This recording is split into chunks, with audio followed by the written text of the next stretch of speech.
Good morning. Good morning. How are you? Thank you for waiting for me. Thank you, Mo, for joining us. Before I start, I just want to ask who I'm talking to today. Am I talking to Antonio? Am I talking to Tony? Am I talking to Michael? Who would you like to be addressed as today, or John? The eternal question. Antonio Michael, as if there's a hyphen between the two names. Antonio Michael. Okay. Yeah. Okay, Antonio Michael. So welcome. Welcome to the Ottawa Black Book Club. More people will keep joining as we go along. So I would just like to say thank you for joining us. My name is Olunosen Louisa Ivaze. I'm the founder of the Ottawa Black Book Club. I founded this book club as a way of finding people, bringing people with like minds together and diversifying and decolonizing our bookshelves. So that is who we are. We meet on the last Saturdays of every month from January to November from 11 to 1. So I'm just quickly going to read Antonio Michael's bio, and then we can start asking questions because I know everybody has questions to ask. So Antonio Michael was born and raised in South Central Trinidad. He's a celebrated author, speaker, and performer. His debut novel, Molasses, garnered critical acclaim, and he was selected by RBC Taylor Prize in 2018 as one of Canada's foremost emerging authors. His memoir, Saga Boy, was published in 2021 and has been shortlisted for both the Speaker's Book Prize and the Toronto Book Award. It is a visceral, vulnerable memoir about Blackness, identity, and his quest for home. His children's picture book, Stars in My Crown, will be published by Tundra Books in 2023. Performing as the musical artist John Orpheus in 2021, he released Saga King, was voted by Exclaim Magazine as one of Canada's 20 most anticipated albums of 2021. His sound combines hip-hop swagger, Afrobeat energy, and dancehall charisma into a unique vision rooted in the African diaspora. He has become one of the most dynamic, multifaceted artists in North America and a passionate advocate for the potency of art in healing ourselves and the world. So that is Antonio Michael. Wow. Welcome. I guess I can leave now. You guys don't need to know anything else. So, I'm just going to dive into the book. First of all, I love the book. Loved it. It was almost like I was reading about a boy growing up somewhere in Nigeria. It's amazing how similar we are. It's amazing. I had to go check because I saw where you said you love geography. Okay. I apologize. Yeah, sorry, that's my nephew. So I saw excited. I saw where you said you love geography. For me, I love history. And I had to go read up a bit about Trinidad because I was wondering, I said, why are we so similar? And I saw that the Blacks in Trinidad, a lot of them originated from, the Igbo, Ibibio, Yoruba, the Malinke people and the people from the Congo. I went, oh, interesting. I love, you have a way with words, which I find amazing. And I liked the authenticity and that you did not lose the essence of the story, of Trinidad in the story. From the words you use like veranda, junction. So those calabash branches, we call it water cane in Nigeria. Nuri, we call it puff puff. Machete, we call it cutlass. Yeah. Common entrance exams, very, very similar. Very, very similar. So I said, are you sure this guy is not a Niger brother somewhere? There's something. So my first question to you,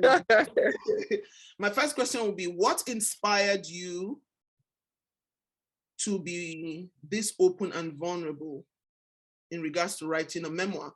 Because one thing about life, I noticed that there is something about the stories as people we choose to share. And you started here by saying, give him a mask and he would tell you the truth. You said that. But before you answer, I think we should just, I would like us to observe just a second of silence in honor of Miss Excelly, because we all love her. The true queen. Yeah. Thank you all for that. So please go ahead and answer. Wow. First of all, it's a great blessing to be here to see all these smiling faces, melanated faces. It's very, I feel like the sun is shining on me. So thank you very much for that. And yeah, I would say that what we have in common is blood, because we did come from the same place, and the people that took us from the same place.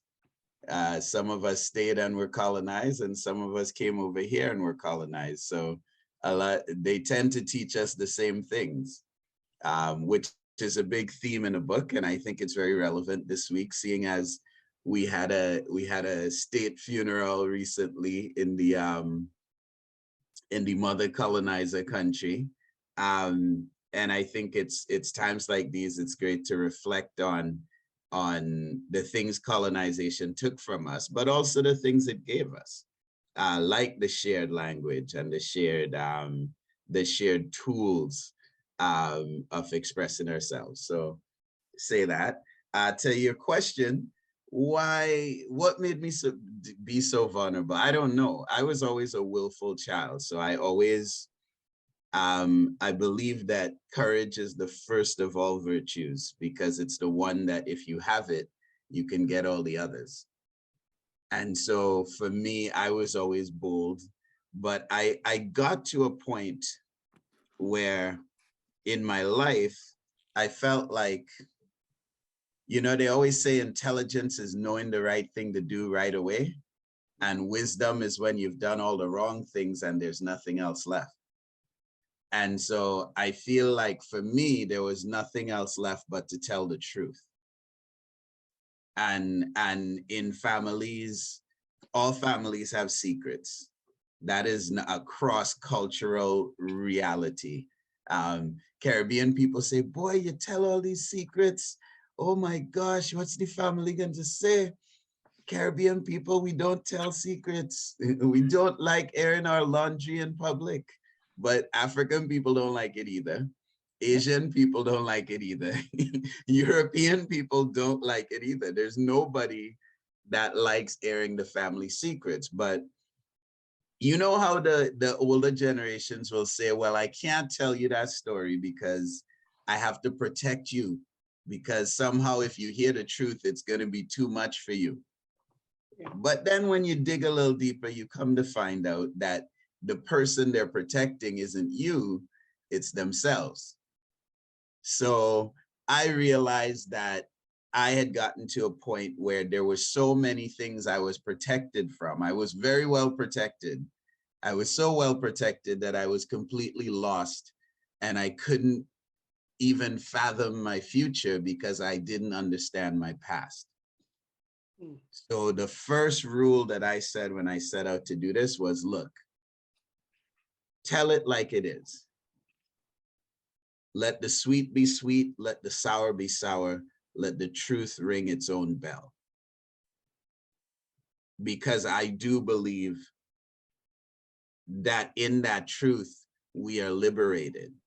I don't believe that we need to be protected from the truth. I think we're strong enough, and the truth grounds us in who we are. And if we don't know who we are, it's very hard to decide where we want to go and how we want to go there. So I did it for that reason, for a selfish reason, because I wanted to figure out how to go forward in my life.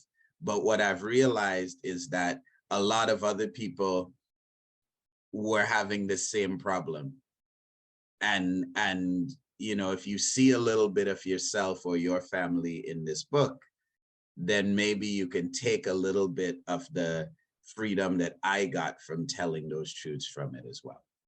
So I didn't do it for that reason, but I've been pleasantly surprised that that seems to be a downstream effect of me pursuing that. Okay, thank you. Everything you've said now, it's interesting. I sometimes I pride myself on being an open person, but I don't think I have reached that stage where I can be vulnerable enough to tell it all. So yeah, so I commend you on your strength, for doing that. It's not, it's a very, very powerful thing to do. It's a powerful thing to be vulnerable. as a Black man is a powerful thing to admit that you feel. It's a powerful thing to admit also that you cry. Yeah, it's a very, very powerful thing. Yeah. And I was just going to go through, names. And there's a part here on page 2 where you said, throughout the years, I would give myself many names. They called me Tony in Trinidad, Micheal in the gleaming boardrooms of corporate Canada, Mike Danger when I toured England with my rock and roll heroes, Molasses when I crooned soul songs, and Mike D when I plucked the banjo at folk festivals. Finally, I became John or J.O. or John Orpheus, my boldest, baddest self. When I got to that point, I went, okay, could this be where he became the Phoenix? So yeah, did that happen to you? Because sometimes names mean a lot. As Africans, names mean a lot to us. Because our names have meanings. And in Africa, we believe that when you call a child by his given name, you speak the meaning of that name into the child's life. So that is why our names have very powerful meanings. I am Louisa at work. To my friends from high school, I'm Olunosen. To my family and very close friends, I'm Olus. To some people, I'm Lady Louisa. So when I got to this point, I went, could this be John Orpheus? Is this the Phoenix version of you? What is it about your names and that evolution? What was it? Well, there's a long tradition on the island of Trinidad where I come of playing mass. And so those of you that ever know about Trinidad, there's a couple things you'll hear about. You'll hear about, the food, and you'll probably hear about carnival. Okay. And carnival might seem strange from a distance, but I will tell you the etymology of it, and maybe that might help you understand the answer to this question, why I chose to embrace these different masks, so to speak. Okay. So at one point, Trinidad was very French, and the French had a lot of West African slaves, and the French would have their masquerade balls, very much like Marie Antoinette. It was around those times that this happened. And the slaves wouldn't be allowed to participate, so they started having their own masquerade balls. And then what they realized is that, I see we have a Grenadian in the house, oh gosh, all right. We could drink some rum in the chat. We'll do a breakout. And so we played mass, and basically that was the only time we didn't have control over our bodies, over when you sleep, when you work, when you rest, where you go, who you married. You had no control. But in those times when playing mass, they would disguise themselves by wearing like dressing up, covering themselves in oil, just so that they could be hard to identify. And in that anonymity, they would reveal who they truly were, who they couldn't get to reveal the rest of the time. So normally when someone say you're wearing a mask, they're like, you're trying to hide.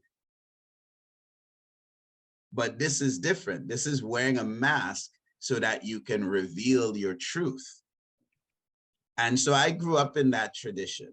So when I was 11, and this is a migrant experience, so those of you that have born other places and live in this country, you might relate.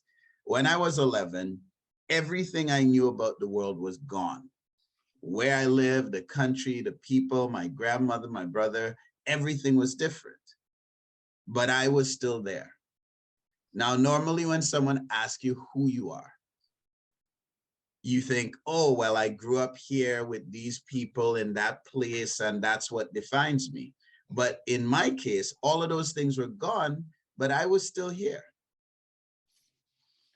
And that's what started me on a quest to understand, well, where is me? Where's that thing that's called me? How do I define that? Because obviously all these things everybody else is talking about as themselves, as their definition of themselves, their identity. Well, that's not true because I lost all of that and I was still here. I didn't disappear when they moved me to the frozen Northwest Ontario. I met a man on the train yesterday who knew about the places that I lived, and I was talking about that, being 11 and seeing icicles for the first time and going, wait, snow, like ice outside the fridge doesn't melt? It was very fascinating for me.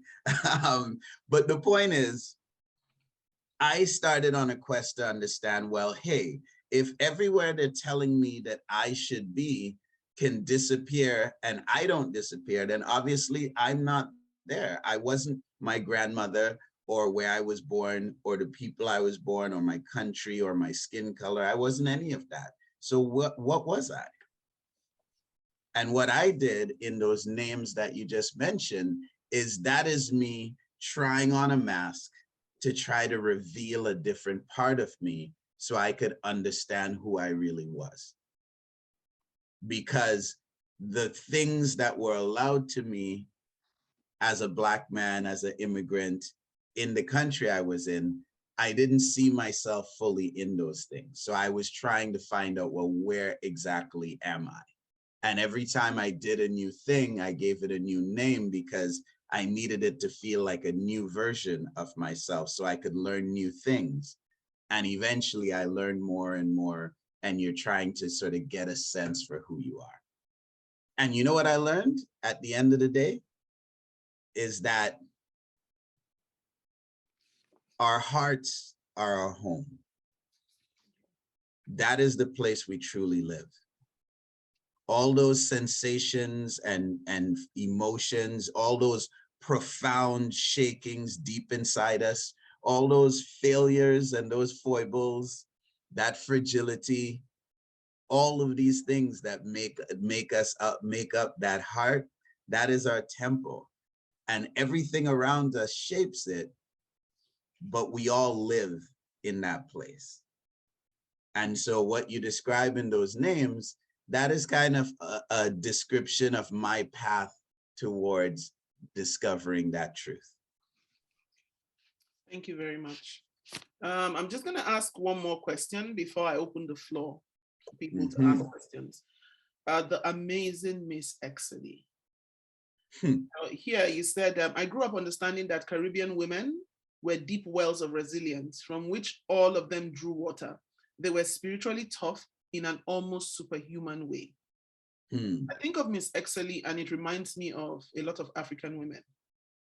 Our experiences, you know, someone had said to me long ago that as a woman, you develop many hands. The hand to be the mother, the hand to be the wife, the hand to be the carer, the hand to be so many things. Miss Exley, I look at it and it just reminds me of all those African women. She was, first of all, she started off being a mother to her siblings at the age of 13 when her father got married and moved away with his new wife. Then after that, she became a mother to her kids, became a mother to her grandchildren, and became a mother to other children she took care of. And it's amazing that she wasn't rich. She wasn't rich, but from the little she had, she was willing to share. And you also wrote about where she would send you and Junior to Hindustan to buy flour on credit. And my question was, like, how poor do you have to be to buy flour and all of that on credit, and with that still have that, still be willing to share from the little that you have? She had such a big heart. Women in the Caribbean, a lot of women in the Caribbean that way. And what impact did Miss Exley's influence have on your life? Because for me, even though she's gone, I believe she's ever present. Yeah, I just feel there's just something about her. There's just that presence. Then I went to look for that picture and I saw the photo of you and Junior with her in the oversized blue suits. Nigerian mothers do that too. They'll buy clothes like a size or two sizes too big, and they'll go, you know what, you'll grow into it. Yes. They do that. That's exactly it. Yeah, they do that. So what influence did she have? Because I know, look, she loved the Bible, But you know, as I was reading where you said, I had been doing this since I was 3, where you could recite her favorite Psalm, Psalm 27. You said, I had been doing this since I was 3. She always preferred the poetic parts of the Old Testament, Psalms, Proverbs, and Song of Solomon. And when she was not looking, I read the rest too. David and his harem, her breasts were as apricots. My beloved is gone down into his garden, to the bed of spices, to feed in the gardens and to gather lilies. I remember, this portion, I remember, I think I was in secondary school. I had this born again friend who was telling me, talking about the Bible and so on. And I said to her one day, but in the Bible, there are also exciting parts of the Bible. And she goes like, what? I said, like Songs of Solomon. And she went, oh, that's the only thing you think of. Go and read other important aspects. So when I saw this, I just smiled because it resonated with me. So what influence did Miss Exley have on your life and even her ever-presence today? Wow. Yeah. I mean, first of all, I don't believe that she's gone. I just believe that I feel her presence every day.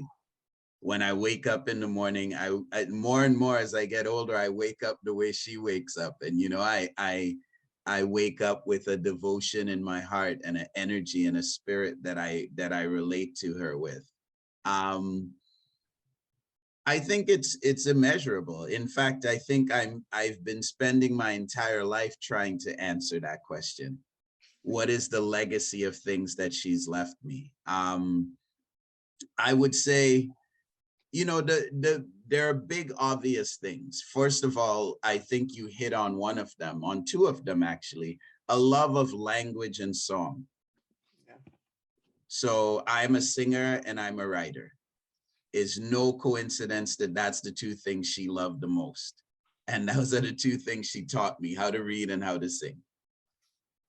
But I think a way of being in the world where you serve others, where it's not, because you talk about poverty and how poor and you still share. I just believe it's a mindset. I know, in this life, I've worked in corporations, I've sat down at tables with billionaires, and I've seen people who are miserable, though they have like just so much, and they have all the creature comfort, but they don't really have the spiritual comfort. Like it troubles your spirit, and in a way, I don't espouse Christian teachings really, and I have a troubled relationship with Christianity, but I'll say, but it shaped the way I was because that's who she was. So when they say it's harder for a camel to go through the eye of a needle than for a rich man to enter the kingdom of heaven, it's really talking about our happiness and our state of grace. The more we have, the easier it is to hide from ourselves. And I think the harder it is to come face to face with our truth and our spirit, because we will always have some way to validate our vanity. And King Solomon can tell you about that, right? So for me, she gave me a way of being in the world that was humble, extremely brave, principled, kind. And the hardest lesson for me to learn in particular, patience. I'm still trying to learn that one. But she set that model for me. And I think that informs everything I do. That is like, the way a river hits the sea and we go, where did this great mighty river come from? Well, she is the source of my river. The river that is my life, she's the source of it. So every good thing I do, I think, originates with her. So it's a very difficult question to answer. What is her influence on me? But those are some of the specific things I would think. Recently I signed a book deal with Simon & Schuster for my novel. I have a novel coming out in 2024, and I'm about to go into sort of the final phase of it. And I was sitting down with the the editor who purchased the novel, and we were just sort of getting to know each other. And she said to me, that, you know, I talked to all the folks that work with you at Penguin Random House, everyone I could talk to before we signed this book, because we wanted to know, who are we dealing with here? What is this guy really about? And she says, every single person talked about how great a person you were to work with, how humble, how kind, how easy to work with. And all I could think was, Miss Exley is somewhere in heaven just smiling right now, because of all the things that I've done in my life, she'd be most proud of that. That the impact of I have on people is those things. That's what she preached. That's what she taught me. And so that is a long answer to that question, but that is what it's a very difficult question to answer. And in truth, my life is the answer to that question. Okay. And what's your relationship like with your parents, with Gloria and Al? Gloria and Al, oh my goodness. Gloria said, chat. I talked to Gloria the other day. She gave me her familiar sermon. She said, boy, I am your mother. You will have plenty friends in this life, but only one mother. Never forget this. She's still preaching that. Al is still a SAGA boy. Al actually has a 10-year-old daughter. He's 73. So if you're doing maths, you could, I'm not good at maths, but maybe you can help me out with that one. So Al is still Alan and Gloria is still Gloriaing. But my relationship with them has changed a lot as I have grown up, because I think, well, you know, it's easy for a rich man to be generous. And when I was struggling, it was hard for me to forgive them for not being there for me as a child. So I was mad. But as I've grown into my power as a man, and my spiritual well has run deep, I can't help but see them as people who had a very challenging upbringing. And I can't say I would have done better if I were them. So I have to offer them compassion and love and take them for what they are, you know, and once I did that, it's everything. Once you don't expect them to be a father and a mother, everything cool. Yeah, because when I started off reading, you know, I was wondering, after Miss Exley passed and Auntie Joan was saying, so what is going to happen to these two? My question was, but Gloria is standing there. She's their mom. So what's going on there? And I looked at Al's story, you know, I read through, went back again, and I went back to take a look at the picture of Al, and I said, okay, he's a handsome man. But I think Al is one of the luckiest men that has ever lived. And the reason why I'm going to say that is because every woman, I don't know what it is, he's got the Midas touch. Yeah. Every woman he's been with forgives him and they love him unconditionally. Yeah. I don't know why. No woman has attacked him for anything he's done, for abandonment, not marrying her. I don't know. But the women are so devoted. They are so committed. I think every guy would like to have Al's luck. I don't know what it is. He's a little too handsome, a little too clever. Yeah. Because I was wondering, I said, what is it about Al? He's irresponsible. Okay, so why won't this woman leave him? That devotion. It's like, that's why I said, I think he just has the Midas touch. Everything he touches turns to gold or turns to something. Well, women just I think, you know, that's an interesting question. I would say that he has a certain fragility, a certain brokenness, and he was raised by women. And so he's learned how to leverage that fragility in a way that really understands and addresses something in women that most men don't. Okay. And I think women are very loyal to that. I can speak to this personally because I have the exact same thing. I mean, that's one of the challenges of living. Like, I look like Al. I have his charm. I have his quick wits. I have his instincts for life, and I have his instincts for for where people are broken. Like I can smell it and sense it without, like, in an instant. You know, and I struggled with that for a long time. It's like, you're just like your father, you look like your father, you talk like your father, you laugh like your father. But my father went some wrong ways. So what are they saying? Am I gonna end up like Al? Am I destined to end up like him? And I had to figure out that you can have all the gifts of someone, but you don't have to make their choices. So Al's choices are his own.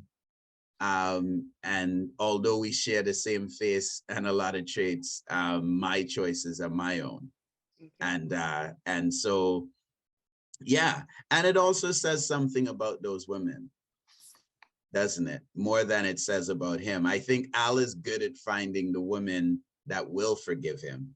And that's why every woman he finds forgives him. It's not really that every woman forgives him. It's that he finds the ones that he knows will forgive him and be bonded to him in that way, because he understands where they're broken and how they're broken. Yeah, And he's still doing that to that day, to this day. He hasn't changed, you know? Wow. Okay. Anyway, there's some questions. I see your hands up. Yeah. So I'm opening up the floor for questions. Boom. Good morning. Good morning. So my name is Olaide. Oh, Lala. First, I want to read out. We would never have enough time for this conversation, so you don't have to respond to me. But I want to read you a review that I'm going to post. I said, Nadia, no, you can't cook. Sorry. Saga Boy is a coming-of-age story. It is a story of trauma, abandonment, child abuse, race, colonization, non-monogamous relationships, and family secrets. The many personas we assume as coping mechanisms and the stories we create to forget past traumas. It is also the story of hope, healing, self-discovery, courage, and feminism. Do you approve of that review? I approve of it. I would put the good things first. Okay. Got it. Got it. So, and then I wanted to also say that thank you for writing the book. It's very comforting and stabilizing, because, you know, I think you've said somewhere, we all live in a state of bafflement. You know, where are we? How did we get here? What's happened to us? So the book I find very comforting, probably because I have a lot of things in common with you. It's the child abuse, the relocation to a new country. Like, how did I get here? I landed here in a summer dress right in the middle of winter. So it's basketball. Everyone knows I love basketball. The music, Liam Gallagher, oh my gosh. And the boarding school, and the multiple personalities that, as a healthcare worker, I create a different one every day, depending on who I'm dealing with. I meet an old racist white male, I say whatever they want me to say and just leave. Because if I say what I truly want to say, I get fired the next day. Oh, don't send the African girl back. And, wow. And I wanted to let you know that the saga, from my opinion, the saga boy image or persona is intrinsic to Black males. That's just my opinion. I feel like we will find them in every Black culture. It's in Nigeria, it's in the Congo, it's everywhere. It's right here. We have new diasporic saga boys here. So, like I said, I don't have any questions, just observations, because it's a book that I'm sure some of us, it's a very painful book from the beginning, but also it's healing and comforting, because look at you. So you don't have to respond. I'll let others ask their own questions. Thank you. Yeah, well, he wants to. Yeah, for sure. I mean, thank you, first of all. I appreciate it. I appreciate you taking the time to not only read it, but have such a generous and accurate, you know, summary of it.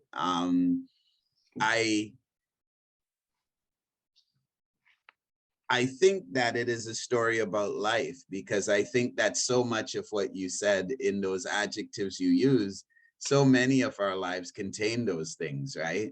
We like to think that these are the exceptions, but in my experience, most people have to deal with complex families and trauma and some kind of confusion, and almost everyone has migration in their family history at some point. Depending, not almost everyone over here anyway. And yes, the SAGA boy is everywhere. Good to know, because I might need a lineup when I land in Africa next time. I might need a little, I might need a pretty shirt. So it's good to know that I'm gonna be well catered to. But you know, when I look at it, what I see, Lala, is just the irrepressible spirit of humanity in it. And I've talked to people who aren't immigrants, aren't Black, aren't from Trinidad, aren't from the Caribbean, and they still see themselves in the book. Because I think, and I set out to do this when I'm writing it, I set out to access the universal through the personal. And so when I hear you describe it, it's my life, but I feel it's a lot of people's lives. And the part of it that I hope you get that I never really talk about is the irrepressible spirit of human beings to move towards their empowerment and move towards their healing and move towards a sense of meaning and a sense of knowledge of who they are. I feel like we're all just moving towards that relentlessly, and almost nothing can stop us from making that effort. Not everybody gets there, but that's what I see in all of those twistings and turnings of my grandmother, my parents before me, the people that came over on the boat so long before that, and in my life. That's what I see, is the irrepressibility of spirit. And that gives me so much hope, you know? It's not even a let's go to church and sing thing. I think it's about what's bred in the blood and in the bone and what lives in our heart with us every day. I just feel like that is so powerful and irrepressible. And, you know, I'm a testament to it, but so is everybody sitting here today. We wouldn't be here without that spirit. And so that's what is underneath all of that, I think, and driving all of that, because I could have given up a long time ago. We all could have. What keeps us going? That's what I think the book is the unspoken topic of the book is, and everything else you named as well. Thank you. So that's Nkonye, so it's in this order: Nkonye, Lola, and Alice. Thank you, Louisa. Antonio, thank you so much for this wonderful book. Like Louisa said, there were like so many. I'm Nigerian, my name is Konye. There are so many similarities between like your cultures, your traditions, the things that you talk about, and what we do as Nigerians. I just want to read the beginning of a chapter that almost like, it was like mind-blowing for me. So that's chapter 20, when you started chapter 20. Okay. And you were like, home, what did this world mean to me? I had been away from Trinidad for so long. By the summer of 2010, I had lived in Canada for twice as long as I'd lived there. What was I? Trinidadian? That seemed like a faded photograph, a distant lover calling. Canadian? That seemed like the thing I was always trying to be but never could. I was both, I was neither. So for me, I've had this conversation with a few of my friends who are raising children here. I'm Nigerian. I came here as an adult. I feel like I know myself. I know my culture. I have my roots. I have my friends. I know my traditions, but I worry about my children. I'm not raising Nigerian children. I cannot say that I'm raising 100, like the experience they have here is not the same thing with a Nigerian child back home. So they're not exactly Nigerian. And I'm not going to say that they're Canadian either, because I mean, we don't do everything that Canadians do. So sometimes I worry about, I know myself. will my children know themselves? Like, will my son stand and say, I am this person, right? When will he get to that stage in his life that he will know that this is who I am? This is what makes me who I am, right? Because he's a black child, he's a Nigerian child, his name is different. And we live in, I would say, an almost separate, we live in Ottawa, but the boundaries. So we live, not Ottawa, sorry, we live in Carlton Place. We are the minority. Like everywhere I go to with my kids, I'm almost I've been always to Carlton the black Place. person. I go to the swimming pool with my kids. I can assure you that I'm always going to be the black person. My kids are always going to be black people there. In school, they're not that many. So it was just interesting to me, and I was like, I don't know when they'll get there, how they'll get there, but I keep praying for them. I keep trying to do what I can do. So that's one thing. Then beyond that, or following that, I don't think I ever got from you like who you are. I know you said like our heart is our home, but now if I say, okay, who is Antonio? Like, who is Antonio, right? I'd like to hear you say, like, with everything that you've experienced, with things that you've written, like, if someone would say, who are you? I have your biography, I've read your book, I know your story, but I'd like to know in your own words, who are you? So that's two. Then do you have That's any... all? No, that's not all. That's not all. I still have a few things. Do you have any regrets, right? You had this wonderful thing with Erin, and I saw how it was almost like you were trying to make it work. It didn't work, right? Yeah. You regret that. You had this strong desire for family.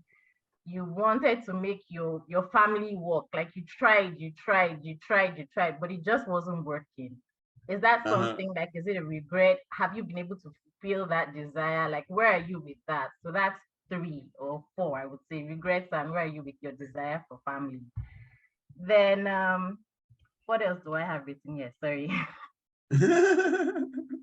So I just want, this is not a question, it's actually just a statement about your aunt, your aunties, Joanne and Agnes, right? Right. I feel like we have an Auntie Joanne in almost all families.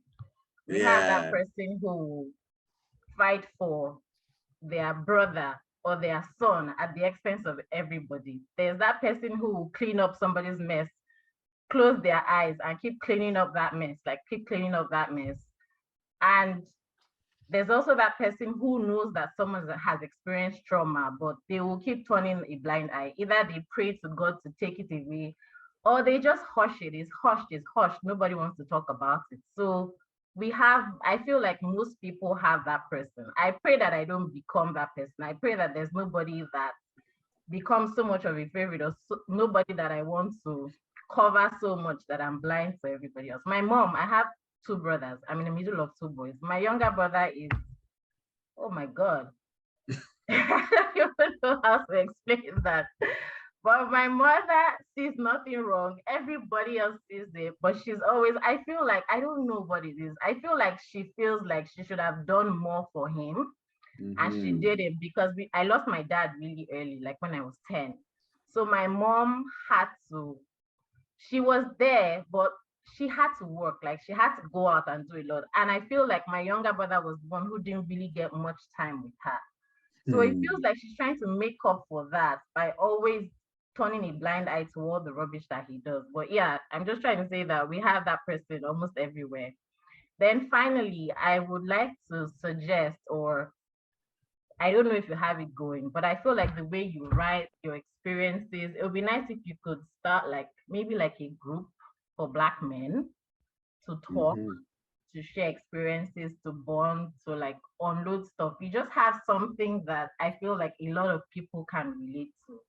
And who knows, you could help them heal. You could help them form friendships that they could depend on. For Black men, like people don't talk, but you've done it. You know how to do it. Maybe it's something that you can look into going forward. So that's it. That's it. Who are you? Thank you. And here's what you should be doing. I'm taking notes. Wow, so much there. Let me say the first thing. I mean, the first question is the hardest question, like, because who are you is a question that is not so easy to answer. Like everyone, when you ask them, and I do this exercise in people that I coach, and I do it when I'm working, you know, teaching at university and in writing. People always want to write their book and write their story. So I go, do you know who you are? And they say, yes, of course I do. Of course I know who I am. Okay, who are you? And of course, then they can't say it, right? Because then they start talking about what music they listen to and what street they grew up on and who their father was and what they studied in school. And of course, none of these things are who we really are.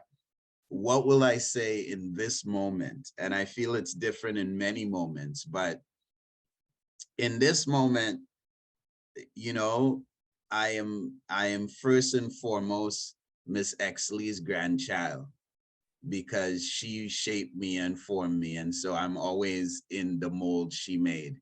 I can't, even if I try to not be that, it won't last very long.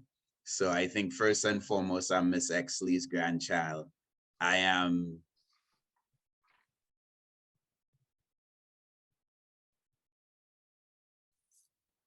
the things I've always been. I am someone that is brave. I'm someone that is passionate. And I'm someone that is compassionate. And all of those things can be excessive. They can be very good, and they can also, but they also can fall apart as well, because our strengths are always what's going to become our weaknesses if we overindulge them. But I think I'm a human being. I'm a Black man. I'm a man of words, spoken and written. I'm a seeker after truth, particularly spiritual truth, truth that gives life. I'm a translator of that truth to people that need to hear it, to people that don't have the voice or don't have the time or energy or inclination to seek it, but need it nonetheless. I bring it back to the tribe and I present it to them. And I guess, you know, I'll tell you this one story to sort of close this very long answer, but this one might encapsulate all of it. When I was 4, Miss Exley find me behind the house talking to myself. She said, boy, what are you doing? I said, Grandma, I'm practicing my speech. What speech? Well, I wrote a speech about the difference between want and need, and I need to practice it. Why do you need to practice it? Because the people need to know. I think in that, that is everything I am. I'm what she's made me. I'm a seeker.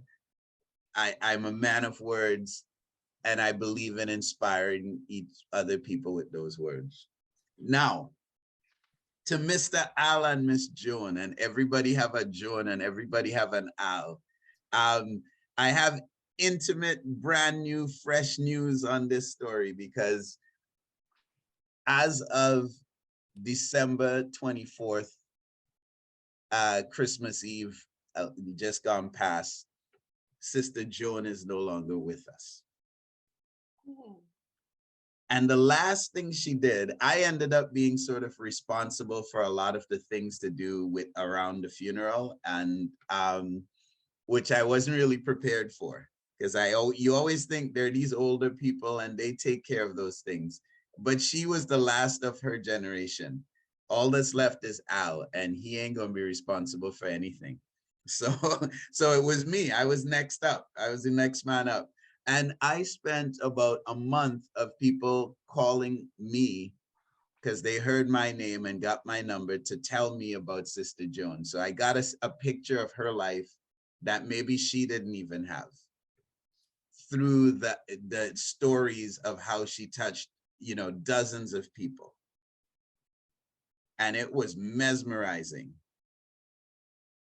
On the one hand, it was clear that just that she was her mother's daughter. Basically, just like Miss Exley spent her life helping people and being available for people, that's exactly what she did. Way back in the 70s, people that knew her in 75 and hadn't talked to her since the 80s were calling me, up to people she was to the very last moment. In fact, and I'll tell you what I figured out from piecing together her life. First of all, she didn't tell anyone she was sick, so no one knew she was sick at all, which takes an immense amount of strength because she was suffering from she was fine up until the last 6 months, and then she was suffering from a metastasized cancer that was very painful. And she never stopped talking to everyone. She never stopped being there for everyone, but she didn't tell a soul what happened. We thought she was in the hospital because she tripped and fell, which she did, but she tripped and fell because of what was happening. And the last thing she did, as far as I can figure out from talking to doctors and everyone, is she picked up the phone to call Eve. Eve is called Eve because she was born on Christmas Eve, and it was Christmas Eve, and Eve is Al's 10-year-old daughter. And the last thing she did was pick up the phone and sing happy birthday to Eve. There's lots of ways to look at that. The last thing she did was an act of service to her family, to someone who needed it, because she didn't want this child, who Al has no contact with because him and the family fell out because Al's shenanigans. And she didn't want this child to feel unloved by her father's side of the family. So the last thing she did was cover for her little brother, which is fitting because that's how she lives. So, I mean, she might as well, right? So that's all I can say about that. I mean, I think her life is spoken for itself, so I will not speak for her. I will just relay her actions and let that marinate in your pot for a little bit and see what food you serve. And finally, on the question of helping, helping Black men and where do we go from? I think that that's something that inevitably will come. Like, I feel like I am in the tradition of Miss Exley and Auntie Joan. I'm the next in line. I'm the natural, person blessed with that crown. And so I serve their legacy. And their legacy is of helping people, not necessarily in formal ways, but in one-by-one personal contact of how we do it. But also, it's in time. I mean, I have 4 books under contract other than Saga Boy to come out over the next few years. And I think that's kind of the focus for now, but things will grow and expand from here. But absolutely, I think the legacy of Miss Exley and Auntie Joan that I've inherited is one of spiritual vitality, one of preaching, for lack of a better word, like words that inspire and set the imagination of people on fire for good, and of healing, of empowering people around you so that they can heal themselves. I think that's the legacy, and I firmly put myself, I don't put myself, it put me.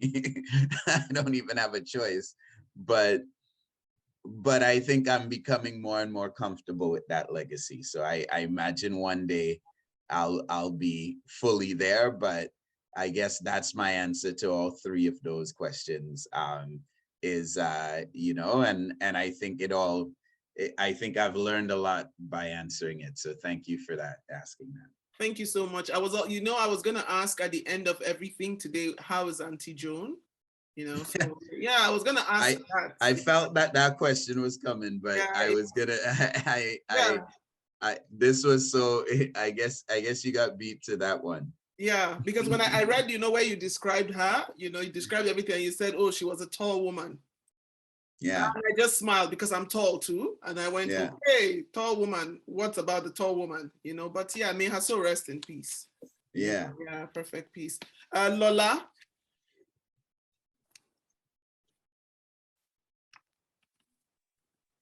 Hi, everyone. Hi, Antonio. Thank you so much for writing this book. It was really open and honest and vulnerable. I love the vulnerability of it. And I really appreciated that you read, the audiobook too. I usually do audiobooks, and like Louisa was saying earlier, if it's not the author and it's somebody that's not interesting, you kind of just lose interest. But you made it so interesting with the singing, with the voices. It was just the greatest audiobook I've read so far. So I really appreciate that. Thank you. I think a few things that I had was I resonated so much with you in terms of with Miss Exley because I was super close with my grandmother. I know Louisa was asking that earlier as well. And when I lost her, I felt like I lost my anchor, and that took me a while to kind of get, reset. But I resonated in that sense. But I think the whole book in general, what stood out to me was the resilience and the capacity for growth, not just for yourself, but even for Al, for Gloria, for Amy, and for Junior. Like you all had things that happened, but you just kept coming back and coming back and coming back. And I think that just speaks to life in general. Like you mentioned earlier, all of us, we have the capacity to keep going. We just have to go deep down inside to find it sometimes. And sometimes life beats you down so hard. It's almost impossible, but then once again, it's there. So I really appreciated that came out from the book, that resiliency of the human spirit. That was really very evident. So thank you for that. And I think the question I had was in terms of the family secrets, because this is a lot of stuff. How did each person react to you writing this book? So Junior, Al, Gloria, how did they react to this book coming out? Because it's true, the truth sets you free, but you're the only one who gets set free if everybody else is not willing to, I guess, face the truth, so to speak. They got no choice. They have to. Right. Sometimes we seek out growth and sometimes growth seeks us out, right? Exactly. So that's the thing is, were they willing to go on this journey with you, or was it a journey that you decided that you were going to just take regardless of whoever else was coming along? Well, yeah, we could go through the gallery of my loving family and take on all the different reactions. First of all, thank you for your words on the book and how it touched you. It always means so much to me to hear how people in their own way, I created, I know what it means to me, but it's always beautiful to hear how real people in their lives, how it moves them. So I appreciate you for sharing on that point. Well, who do you want to go to first? Whoever you're willing to talk about. Well, let's run through it in order. Miss Exley sent her blessings. She was proud. Junior was interesting because obviously I think he's the one I felt the most beholden to because I'm revealing a lot of things about his life in it. And in the interviews I was doing, I talked to him and my brothers, Adrian and Nigel, the most. I spoke to them, but Junior the most, because basically my entire life in the beginning of the book, he's there almost every day. And so he was the first interview I did. He was the last interview I did. And in between, I think I did 10 interviews in total with him. And I double checked with him, hey, I'm going to be talking about this. Are you okay? And generally in the interview process, everybody was like, oh, we're so proud you're doing a book. It's okay. You can talk about everything. We don't mind. But then the book came out and everybody went book mad for a little bit. I'm a musician. I'm used to releasing work into the world and you know, I let it go and I have a thick skin in terms of people judging it and stuff like that. Not so much in the family. So Junior, so when you see the book in print, a whole other thing happens, right? And if some of y'all are thinking of writing memoirs, let me tell you this. You are telling your truth, but you're also the keeper of everybody else's truth. And I spent a lot of time understanding that. I did 200 plus hours of interviews because I read over 30 memoirs. And not only did I read the memoirs, but I studied the story of how those books came into being. And the first thing I learned was, boy, some people are going to be mad at you. Because if you write a book where you protect everybody and you don't say anything bad about anybody at all, well, no one's going to read it because it's going to be a very boring book. Because in the words in Trinidad, we say people like people business. They love it. But it's really hard for you to learn from your own personal struggles if you don't hear someone else going through that. So you kind of have to go into the important things. And a lot of the important things aren't happy. You know, I don't know about you, but I learn way more from failing than I do from succeeding. And when you're succeeding, and you have all the money and you're paying for champagne for everybody, you're everybody's friend. But as soon as something goes wrong, that's when you learn who is your friend. So I believe in that. So yeah, so when the book came out, Junior suddenly realized, and I think the moment for him was when his son read the book, because his son is firstborn's, wow, okay. There's a whole other thing with Junior that I didn't tell you, but basically Junior's eldest child read the book. He's 18 and he grew up with his mother's family who is white in a very rural area. So he is not connected to Black people or to Trinidad in any way, shape, or form. And so when he read the book, suddenly, you know, and I have a lot of nephews like this. I have a lot of mixed next generation. And most of them have grown up raised as if they're white kids. The ones that are here, as opposed to the ones in Trinidad. And so when you know, my little niece, Mackenzie, she's 8, she got a big afro, but they raise her like a white girl. So you know what happens? At some point, the cumulative effect of being treated different, they're going to have questions. Junior's son had questions, and when he read the book, he asked his dad some of those questions. That's when Junior was like, oh, maybe I shouldn't, maybe I didn't know. And so he had a moment. Mom had a moment. Mom was great. We were on the siblings only call. Mom got on the call. Mom said, Mr. Micheal, I have a bone to pick with you. And I said, Mom, you realize this is the siblings only call. We named it that because we know she was going to try to jump on the call. We have a weekly call we have every Sunday. I said, Mom, this is not the place. Let's talk Friday at 6. She said, all right, Friday at 6 come. I have so much trouble with you. You put my name in book and you say all these things that are not true. I said, Mom, calm down for a second.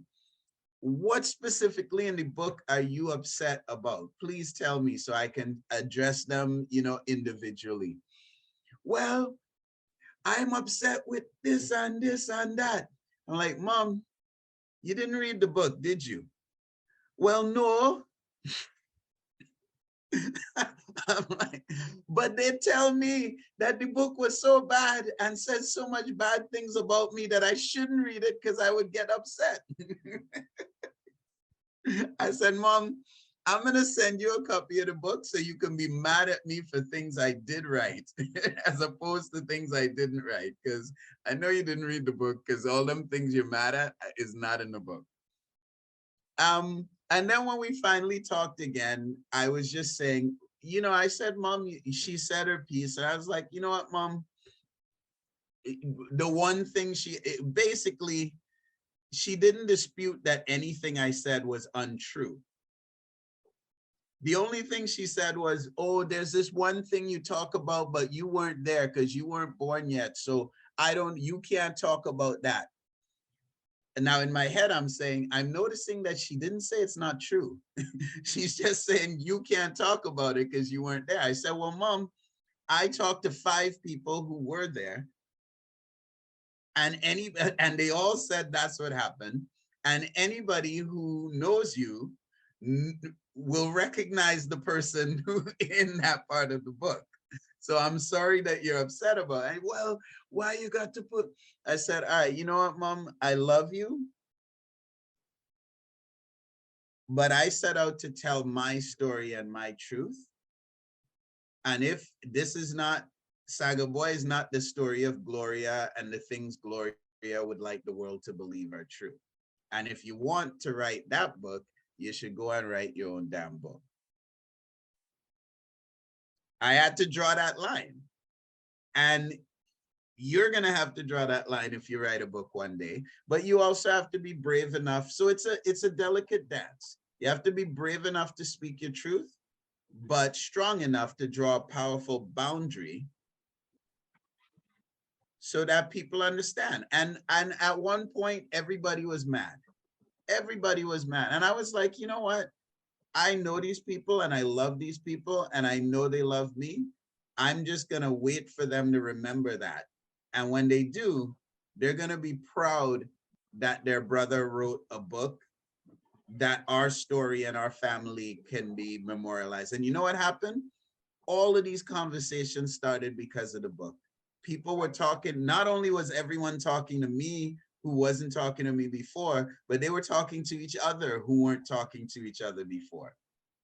So everybody was reconnected because of the book. And in the end, everybody was proud. So you have to have, I remember Mandela, when he got out of prison, they said, yo, we need to line up and shoot all these racist white people. That's what they were saying. And he said, you know what? We're not going to do that. We're going to offer truth and reconciliation. If they tell the truth, we're going to forgive them. And they said, Mandela, that is not what the people want. And he said, you know what? The people made me the leader so that I could lead them. And sometimes you have to make yourself the leader and trust the better instincts, the better angels of their nature. And if you don't start it and do it, who's going to do it? It has to start sometime. It has to start someplace. It has to start. What better time than now? What better place than here? And we have to all decide if we are going to be the leaders for ourselves. If we're going to be the one that breaks the cycle, we're going to be the one that ends the reign of secrecy, right?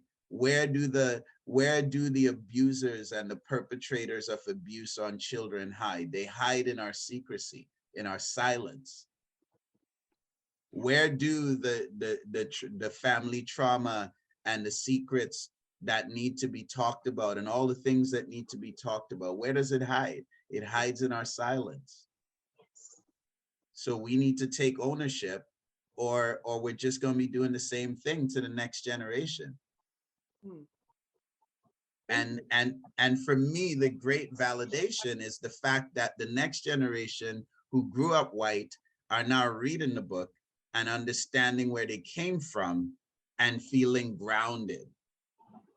And there was a question earlier about, I worry for my children growing up in this place. And the key is, if you know where you come from and you know your history and you know your roots, that is what makes you grounded to go forward. If you don't, then you're like a tree planted in some loose soil and the next big breeze is going to blow you away.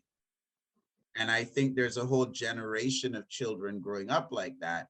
And the validation of this book and my choices to challenge the secrecy, the code of silence, is in the fact that that generation feels a little bit more grounded and rooted because I told the truth. Thank you so much. Thank you. Yeah. And ultimately, I'm not afraid. I'm not afraid. They can't, there's nothing I learned from Miss Exley's lap. you know, and she is the source of the river of all our lives. And so I know the water that I'm serving them is pure. It has not been polluted, diluted, or treated in any way, shape, or form. It is pure. It springs from the wellspring of life that brought us all here. So we got to stand up for that, because if we don't, who will? Who's going to stand up for what Miss Exley would say if I don't? Al's not going to. You know what Al said? Al like a natural born hustler. He said, boy, I don't care what you say about me, just make some money. You know what? Classic Al. Yeah, you know what, Anthony, I was gonna say that before, okay, so Alice is next, then Camille. I was gonna say, for me, I will bring up the matter of the question of abuse when Alice and Camille are done with their questions. But I was gonna say people will only have an issue with a book if they feel they were made to look bad in the book. If you had said, oh, they were heroes, they were superstars, they wouldn't have any issue. But yeah, Al was not 100% bad. I mean, there was that part where he gave you $112 and you were wondering what it was for. Look, I read that portion and I died. I laughed and I laughed. And I went, $112? Why is he giving him the money? Then you realize he had pawned everything. I felt like I was in a Nancy story, right? Like that's something a Nancy would do. Right, and I went, yeah, but that's Al's saving grace though, is that when you call him out on it, he's just like, yeah, you know, yeah, I did that. You know, he will at least take ownership. So, but it's an important thing, because let's talk about memory, right? Because what we're talking about is memory. Mom says you weren't there, you can't remember. mm-hmm. I did all those interviews so I could trigger my memory, so I could fact check myself. Memory is a liar. We think that memory is like a videotape that we recorded. I'm dating myself now. A videotape that we recorded. And whenever we want to see what happened, we just put it in the machine, press play, and it's exactly what happened. But memory doesn't work like that. Every time we summon a memory, we recreate the memory. And guess what? We're all editors. We're always editing the memory, right? Things we did that were good are getting more good every time we remember it and retell it. Things that were bad that we didn't like are getting less bad every time we retell it. Or things we invent things that we need to help us feel better. We delete things that we want to get rid of so that we can feel better. So what I'm saying is, every one of us is very sensitive about the stories that are told about us, because the stories that are told about us, we've edited them, and we all have our own versions. And we're very sensitive when someone tells a version that we don't like. But it's not because it's not true. It's because, like you say, Luisa, very, very intelligently, it's because it challenges the stories that we've built around ourselves, the narratives we've built around ourselves. We live and die by those narratives. And often, almost always, I would say, those narratives are riddled with inventions and deletions and exaggerations and diminishings. Like those stories, memory is a record of our fragility. The stories we tell about ourselves is a record of the thing of our frailty. And we need to appreciate that and keep humility around how we tell things and be open to being checked by other people. That's why I spent 200 and some hours interviewing people. I could have just told it from my head, but I wanted to trigger memory and I wanted to fact check memory, because I'm the keeper of their stories too. So if I'm gonna offend people's stories, then I better have my stuff straight. When mom came to me I need to be able to tell her, yes, 5 witnesses corroborated this testimony, Miss Gloria McGilvery. You know what I mean? Yeah. And in a large part, that's what we're doing all the time. Like when you go to a therapist chair, very often therapy is just updating the story you're telling yourself in your head about yourself. Right? Very often that's what we're doing. And so the narrative we're telling ourselves is very key, and we need to pay close attention, especially if we're going to put it down in paper. We have to do the work to understand it, to really understand it. And we can't be bent in vindictiveness. People always say, why are you so compassionate to people that did you things wrong in this book? I would say, if you are writing a book to be spiteful, then you're not ready to write the book. You should do the work so that you can have compassion for your subject and then write the book. Mm. And that can be very hard because there's a lot of wickedness that people do us in the world. And there's a lot we need to let go of before we can get there. But it is necessary to tell the story with honesty. It's still going to be riddled with perspective and ego-soothing maneuvers because that's what memory is. But the harder we work to budget for that, then the more truth we can claim in our story. And then the more it's going to resonate with people that hear it. Including the people that know that they're, you know, I represented Mom well. In fact, a lot of times my mother would say that no one ever takes her side. And so I intentionally wrote parts of the book to tell her story. There's a whole section where I'm literally just repeating words out of her mouth. And she was still mad. The thing is, the truth is you can't please everyone. So, but it's important that you made those boundaries clear and you told your truth and you fact checked. Yeah. Which is for me is really, really good. Because in my family, I'm the one with the good memory. I'm the one who remembers things. I remember what people said, who was there, what you were wearing, what you were doing. But like then sometimes I can't fact check because many people don't even remember that happened. Yeah. So yeah, but Alice, many people don't want to remember that happened. Yeah, exactly. Yeah. But you can't make everyone happy, but you can do everyone justice. Yeah, true. It still goes back to what I said in the beginning, the stories people choose to share. Yeah, and then you said, memory is a liar. And yeah, Alice, I see your hand up. Please go ahead and ask. Alice has been patient. Yeah, now, listen, I can sit here and listen to you for the rest of the day, but because I know we have a limited time, I have to also share the time with Camille because we know that you will be leaving us at 1. But first and foremost, I wanted to start by commending you about the book.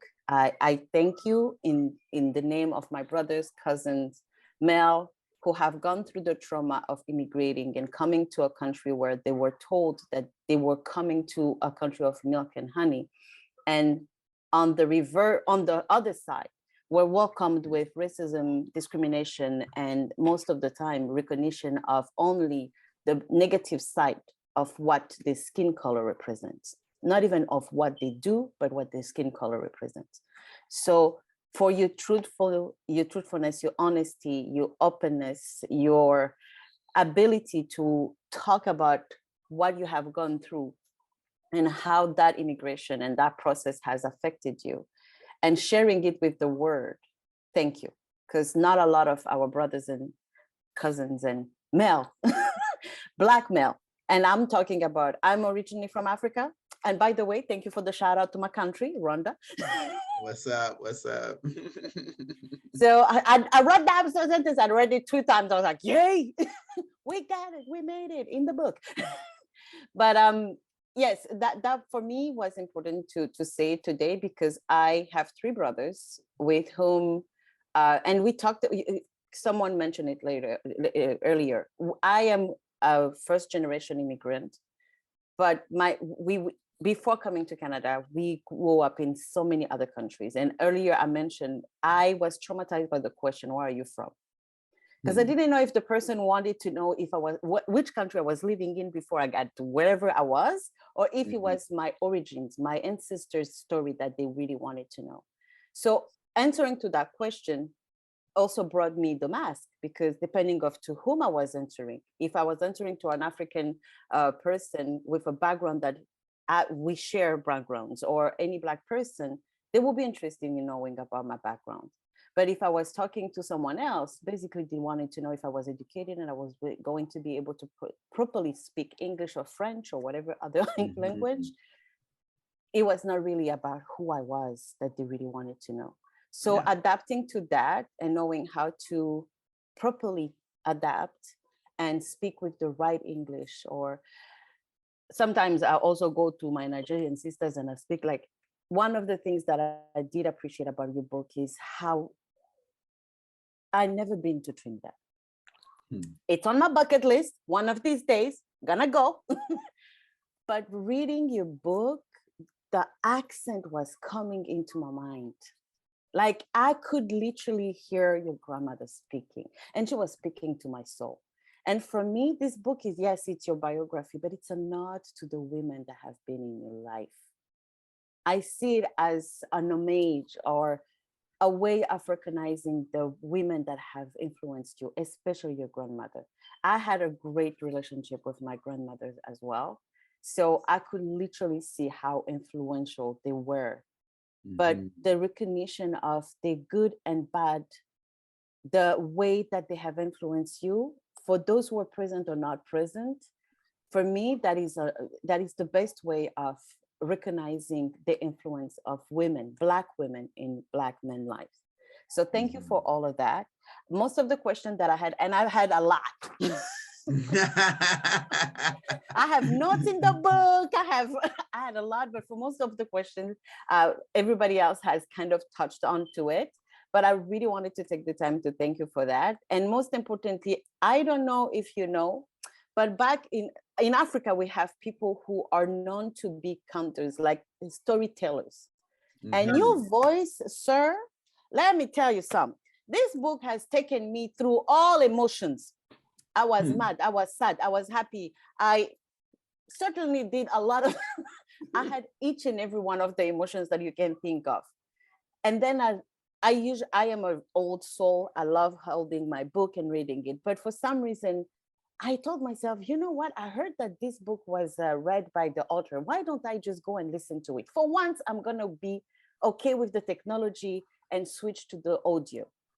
And sir, if nobody has ever told you or nobody has ever offered you that, please be a storyteller. Read more books, because especially the ones that are coming from Caribbean and descendant, because your accent, each and every time you talk about your mother, the way you go instantly into that voice, feminine voice, that has so much power and history. I know a lot of people will say, oh, it's an accent. No, it's the history and the roots of your own family, but also your country and your traditions that we can feel. So if ever, please do, and I promise I will read each and every one of them and listen to each and every one of your books. That's what I had to say. Thank you so much. Yeah. Oh man, thank you. Thank you so much. I really appreciate that, Alice. Yeah, I appreciate your passion and your energy. It's yeah, it means a lot. It means a lot. It's very, I mean, I'm a vocalist, you know. I've spent because of Miss Exley, right? She would get up singing, spend the day singing, finish the night singing. And you know, so theater and performance and the stage has really shaped me and shaped my existence. And so for me, I treated the reading as a bringing to life, the same way, you know, I think it's true in Africa as it is in the Caribbean. We love to tell stories. We love to tell stories. And it's even the news, the way news travels throughout the country. It's a small island. So if something happens in the north of the island, we don't wait for the newspaper the next day. It's going to travel from mouth to mouth, from air to air, all the way down to the south of the island. By the time we see it in the paper the next day, we already know what's happening. We already know 6 different versions of what's happening. And so the power of, and of course, in studying English literature and in being a writer and a composer as well, the power of words and the way it just speaks and stirs the soul. I mean, I see that whether written or spoken, to me, they're one and the same. I see that as my calling, as my purpose. That is my talent. That is the gift that I've been given. So I was glad that they chose to make an audiobook, because they don't always. And I certainly lobbied from the start for them to do it myself, because I don't want nobody butchering my mother's accent. I mean, she's vexed enough as it is. Last thing I want is somebody. But yeah, but for me, the texture, right? The songs, like Miss Exley's songs, right? Like, you can't, you know, for me, those things are so crucial and important.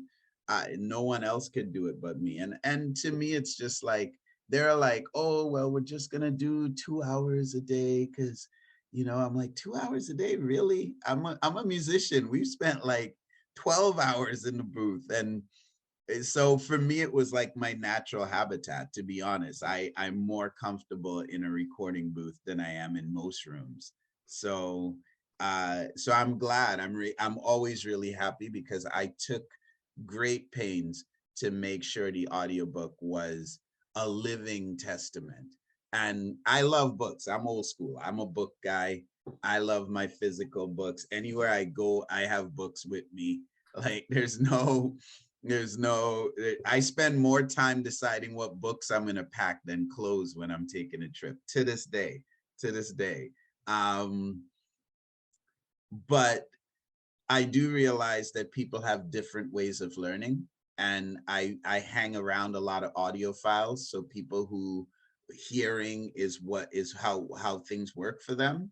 And so I don't have any shame around it. I tell them, look, if you know, don't feel a ways, because we have this shaming thing we do with reading books, where we're like, oh, if you don't do it a certain way, then you're not smart, etc., etc. But I don't believe in that. I believe that an audiobook is a book, and a story is a story. And sometimes I do both. Sometimes I'll read and listen to the audiobook. And so I just encourage my friends who I could tell they got the book and they were struggling with reading because they don't normally read. I said, look, get the audiobook, listen in your car. And so many of them were thankful for that, because they got to experience it. And it's its own experience. It literally is its own experience.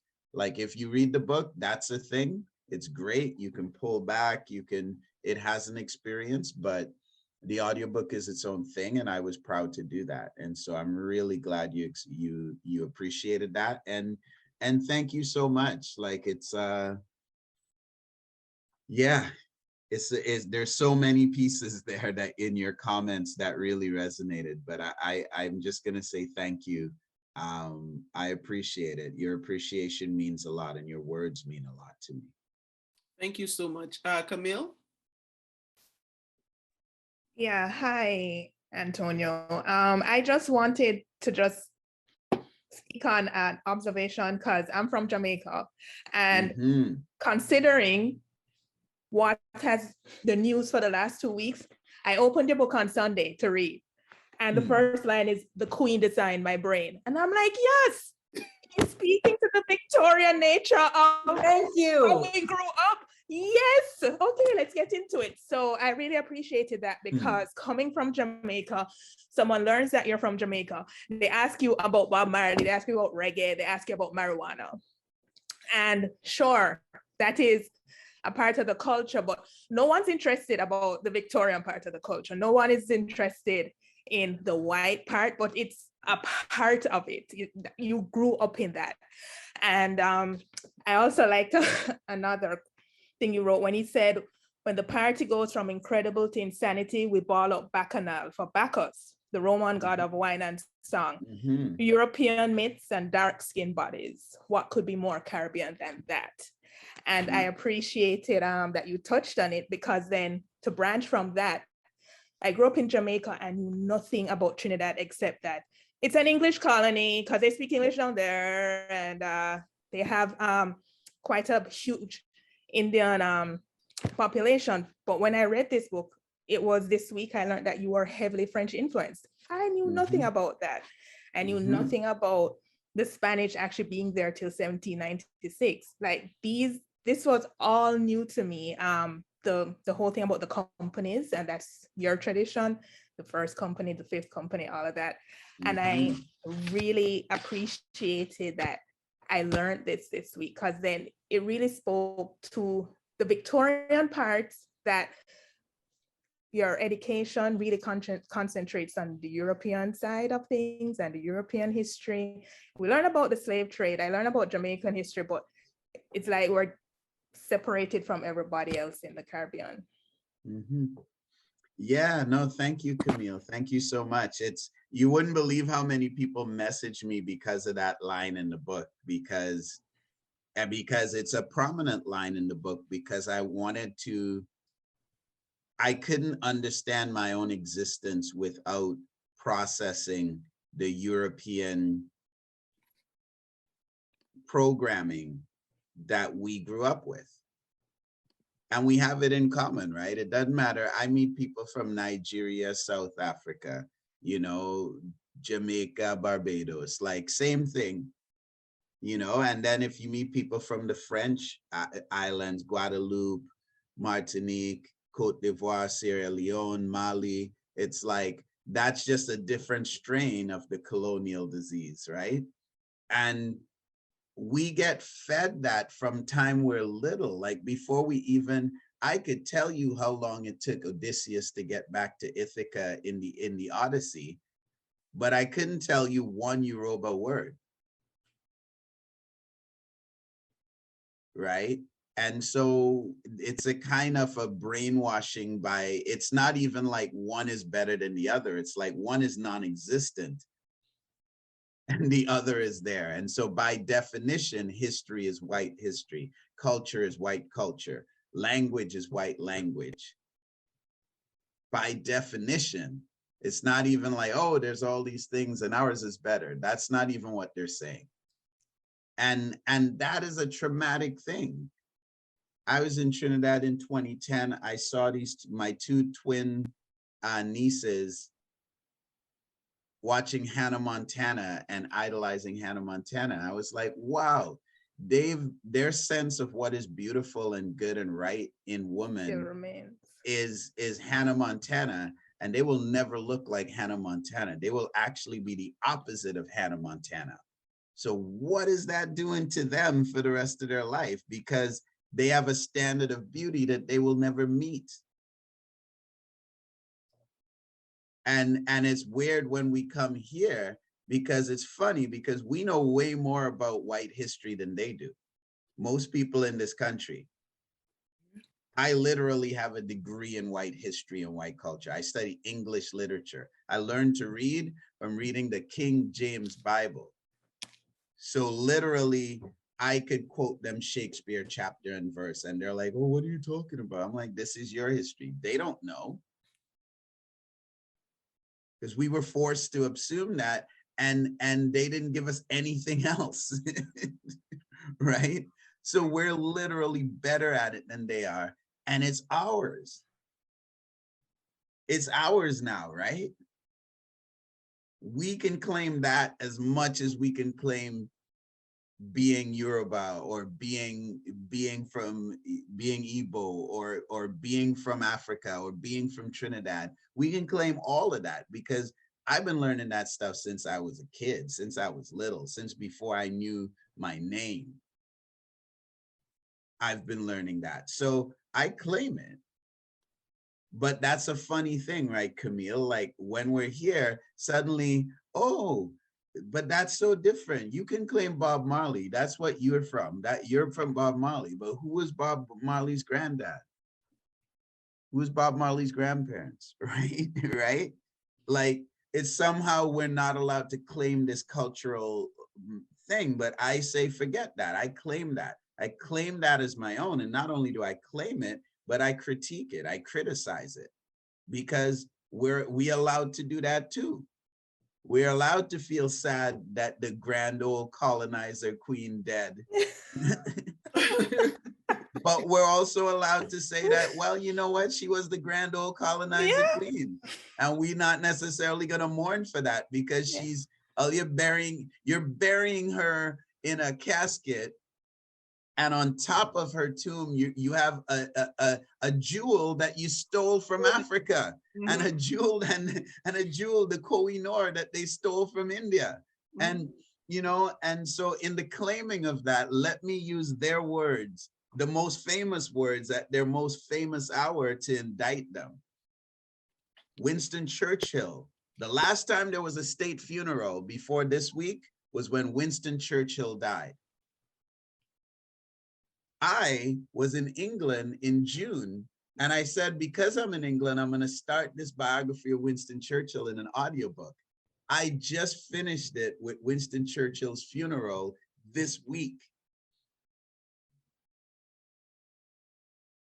So, and when I was there in June, it was the Jubilee. I flew out on the day of the Jubilee. So literally they were putting up the bunting, and I was feeling all these feelings of like familiarity and contempt battling in my soul. And then I start this book in the fields of England, walking through the Peak District, walking across fields, going into pubs, hanging out with English people that they would have hired to be redcoats to come and colonize us. These are the areas they got the soldiers from.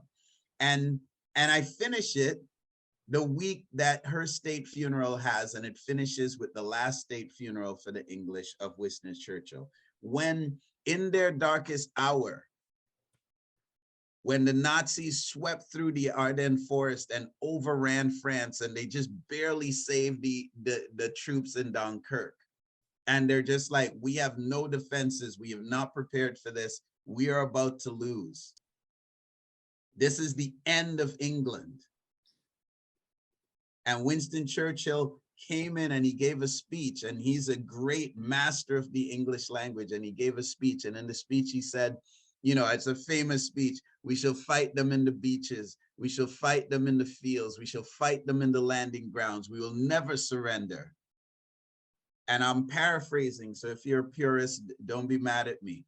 But if we should lose, I have no doubt that our Navy will continue to fight on the seas, and our colonies overseas will continue to fight until one day the might and the strength of the new world comes to the salvation and the deliverance of the old. In their darkest hour, their greatest orator admitted that the might and the strength of the new world, the colonies, hello, that's us. That's who was going to deliver them. I done talk. That was beautiful. I think, you know, when you in the experience of Blackness, I think there are similarities between the experience of Blackness for those of us who grew up on the African continent and those who grew up in the colonies, especially when it comes to education. When you were talking about your English reader, we had something similar. And I remember then that when you speak Pidgin English or any other language that is different from the Queen's English, it will be called vernacular, and you will be penalized for that. Right, speaking properly. Yes, and then there was a time where it was posh to have English names. It was posh to speak with a British accent, even if your diction was wrong. So you see, going through all of that, that is now, I've gotten to a point, I was telling someone that I will always speak with a Nigerian accent.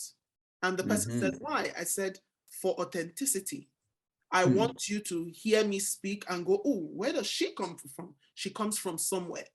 So that is it for me. I really do not care, because I have friends who are here now, and they go, oh, you know, sometimes you have to speak with a Canadian accent so you are more accepted. And, you know, it's my question is, what defines being modern? And when the Queen passed away, someone was asking me about her. And I said, well, she meant different things to different people. We are not obligated to mourn our oppressors. If I remember the history of, I'm from Edo State. So if you've heard of the Great Benin Kingdom, I'm from the Esan tribe, so we are descendants of the Beninese. So you read about the great walls of Benin, the great history. Most of the museums in the world have artwork stolen from Benin Kingdom. Right. And it was burnt to the ground by the British. So I asked the person, I said, so now that she's gone, are they going to return the diamond they stole, the one that sits on the crown? Yes, are they going to return that? I said, look, my only sympathy is she was a mother, she was a grandmother. So may God comfort her family. But what she cannot, they can't deny what happened to the colonies. And it's so sad that the African continent doesn't have a direct connection to the Caribbean. We don't know much about each other. Yes, yeah. I don't know if you tell me, if I, apart from when I started to read books, if I think of Jamaica, what comes to my mind is Mongo Bay. And why does Mongo Bay come to my mind? Because of my shoes.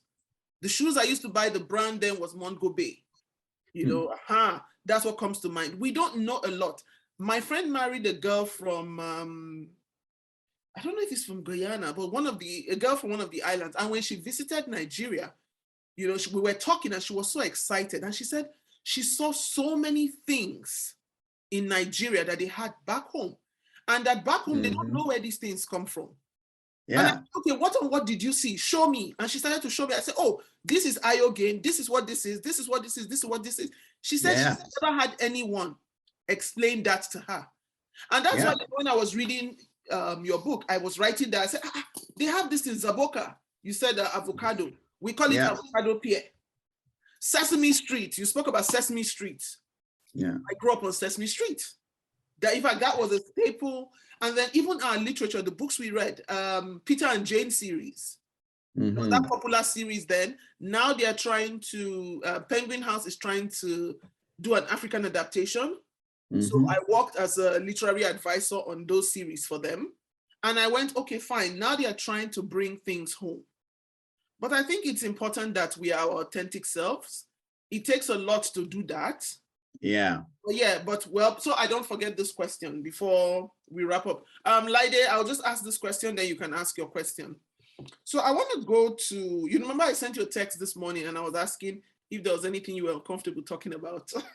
So I was just going to ask about forgiveness and abuse that is not spoken about in the Black community, the Black and African community. Especially for me, it hurts so much, especially when it happens in families and the perpetrator is a family member. One thing people forget is some people grow with these things affect them. You know, it takes me back to when I was growing up. I had a friend who was about, I think maybe a few years older than I was. And back then she used to show me gifts. And what were the gifts? Little gifts, maybe a toy aeroplane. I don't know if you had this, but there was this thing people used to make these fans with mango leaves where you put a broom in it and you run with it and then it just goes round. But he used to give her all this. This man was a security man working at a hospital not too far from where we lived. And he used to give her a lot of gifts, which she used to hide. And you know, as kids, she would show it to me and go, oh, Mohammed gave me this today. Mohammed gave me that. Mohammed. And I'm like, oh, as a child then, oh, he must be very generous. He must be very nice. But now thinking about it as an adult, I'm beginning to ask questions. Why was Mohammed giving her those gifts? What was going on? What was he doing to her? Because they were not related. Mohammed was from the north. She was an Igbo girl. And I remember when she came to the north, to Zaria, she couldn't even speak English. So she learned English by playing with us. So what was happening? What was going on? So when I got to this portion and I read when you spoke about the first experience and then how it went on, I went, oh God, this thing happens. And the part that broke my heart was towards the end where you went back home You know, it takes a lot of strength to confront, because a lot of people do not confront their abusers. They just walk away and pray that they die. And the one you met, I can't remember what happened to the other one, but the one that you met was practically a vegetable. But there was guilt written all over him. Because in Black societies, we don't talk about that, especially when it happens to boys, because they feel that, well, for a girl, if it hurts, then there's something wrong. But if it's a boy, well, he will grow out of it. How did you find it in your heart to forgive and then move on? Because I know that fine, you went for therapy and all of that. Yeah, I don't even know the question to ask about this, but what is your take on that? Forgiveness, the silence in Black communities in matters that has to do with abuse, especially when it has to do with families. When elders know, they don't say anything about it. Like, I know you confronted Auntie Joan and you found out that even Miss Exley had an idea that something had happened, but they just never spoke about it. It's like saying, when you silence it, it goes away, but it never does. Yeah, absolutely. Absolutely. I mean,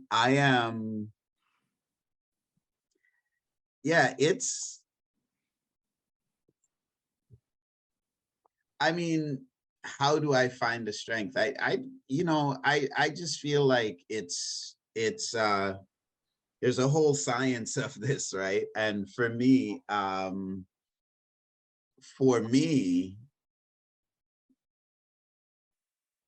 first and foremost, forgiveness is in the interest of myself. I don't need to find the strength to give it to someone else. I see Ray Sandy has said that as well. Forgiveness is for me, not for them. I was carrying around baggage. The reason why I started this journey with this book is I felt like I didn't know what to do next. And in hindsight, I was weighed down by the baggage of things I was still carrying around. And I couldn't even admit that it was there, less much put it down. So for me, the beginning, for me, it's the necessity of facing it after a lifetime of running away from it. I didn't talk about it for a long time. I didn't think about it. I thought that and when I did think about it, I thought, oh, that's so long ago in my past, that has nothing to do with me now. And I thought that the longer time went on, the more it would fade away in the background, like everything. I thought it would just go away, but it doesn't. As Audre Lorde, the famous Grenadian, I know we have a Grenadian on here, so let me shout out our next Grenadian. Audre Lorde will say, your silence will not protect you. So that's the first thing. So like I said, wisdom is doing all the wrong things and then being left with only one option. And I had run away in every way I could think of. And so all that was left was to face it. So it didn't take much courage. It just took me recognizing, well, either you want to carry this for the rest of your life or you don't. If you do, then carry on. If you don't, let's deal with this. And to me, I don't know if I was lucky, because I think I was a defiant young boy from the first. So for me, I recognized that something was wrong with them, not with me, even as a young boy, because usually young children, we will blame ourselves. Yeah. And that's the hardest part. So I had that going for me. And then beyond that, I had to recognize all the ways it was impacting my relationships as an adult. And then the next thing was, again, the silence, right? The code of silence. The perpetrators hide in our silence. So I was just like, look, I am not interested in any kind of vengeance for this, because those are the acts of somebody that's hurt, that's broken themselves. What I'm interested in is my own healing. So I'm going to tell the truth, but I'm not going to make it the definition of me, like, oh gosh, look at this kid, this is what defines his childhood. No, that's one thing that happened in my childhood. It doesn't define me. It happens to a lot of people, and all of we figure out a way out of it. And we can't go back to what we were before, but what we can do is give it meaning today. And that's what I choose to do. For better or worse, it helped make me who I am. The size of what I've overcome is just the size of the mountain that I've climbed, which is the height of the place that I found myself. So the bigger the mountain, the taller I am. You know, so I give thanks for the suffering, and thanks for the difficulty, and thanks for the confusion, and thanks for the sensitivity and the fragility and the brokenness. Because I would have been a much less compassionate, much less kind, much less self-aware. I couldn't write Saga Boy if I hadn't gone through that. Yeah. So if I'm thankful for who I am, then I'm thankful for what made me that. Thank you very much. And I put down the burden, you know, we let it down. We put it down, and it's important. It's important that we talk about it, right? Because, you know, just talking about it takes all the power away. All these things are hiding in the back of our brains in the shadows, and all we have to do is shine a light by just talking about it. So I talk about it as if it's like, oh yeah, I played football when I was a kid. Or yeah, I used to go down the hill and go to church in the Baptist tent meeting when I was a kid. It's just a part of what happened to me as a kid. And so I think by taking away the stigma, we can talk about it, but we also take away its power. We evict the perpetrator from our heads, because that's what happened. They kind of live in our heads for a long time. And we kick them out. And that's where we're at. We are resilient. We are not the first, and we are not the last. And we don't need to hide. We don't need to be afraid. We don't need to make it our life or define our life by it. But we also don't need to shut up about it either. And we also don't need to pretend it's not happening.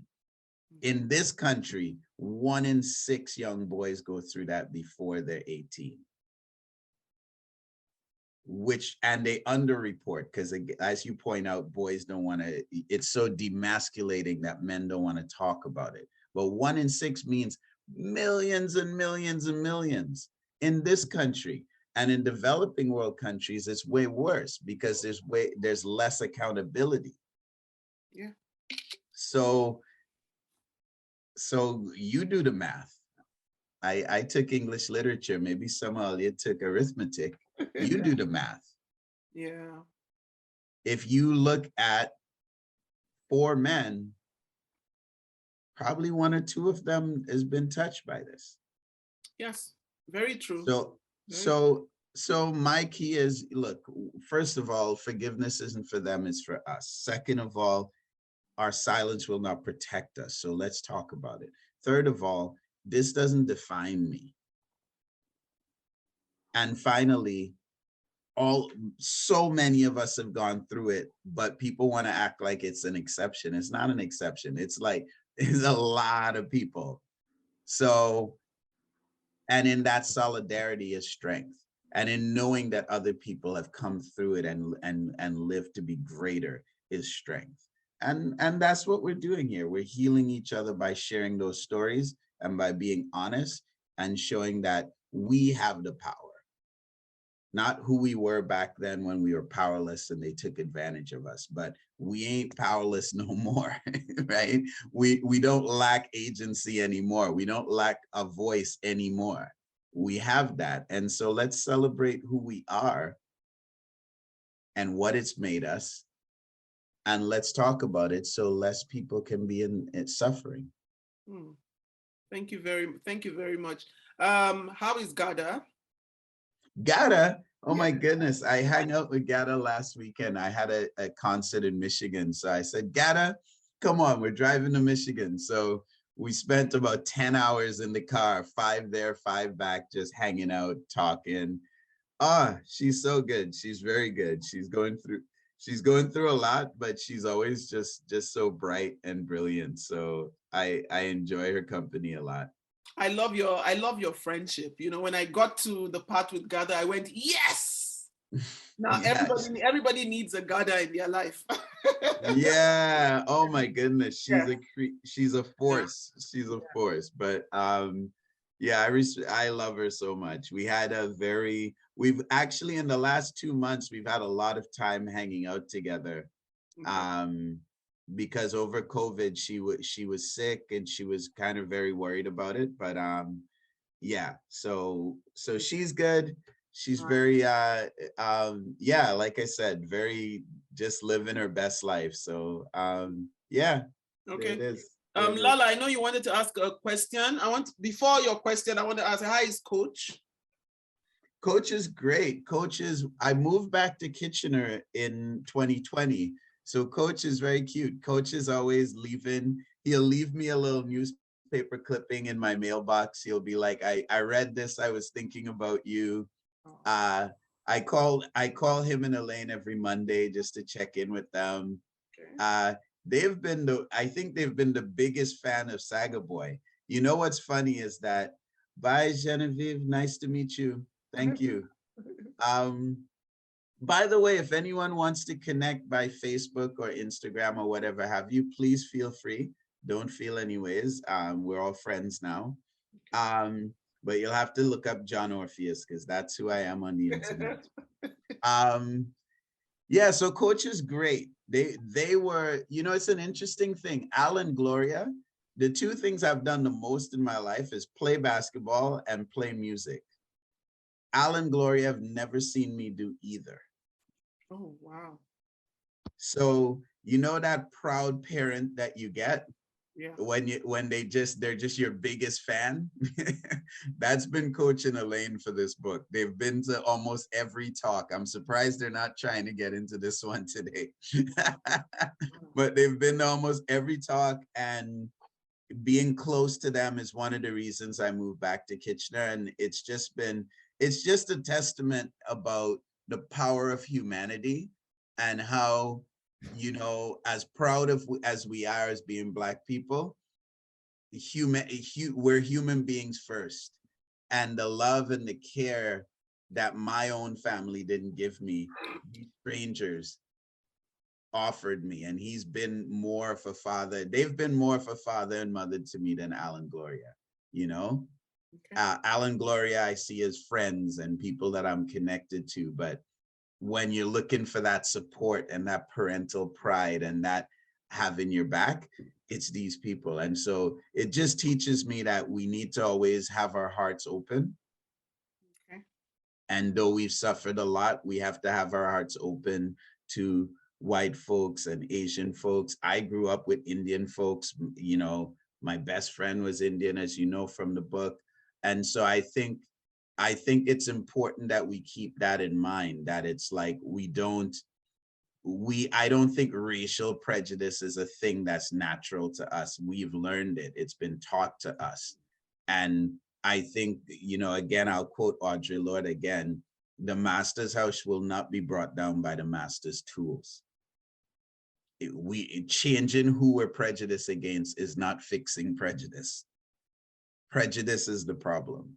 And we have to transcend it. And it's hard. It's real hard. I was having breakfast downstairs in a room full of white people. And I was like, oh my God, you know, I just feel like, you know, it's so hard to be gracious, but that is the challenge. This is what has been given to us. And we're better for it. We're better for it because we carry more and therefore we are stronger.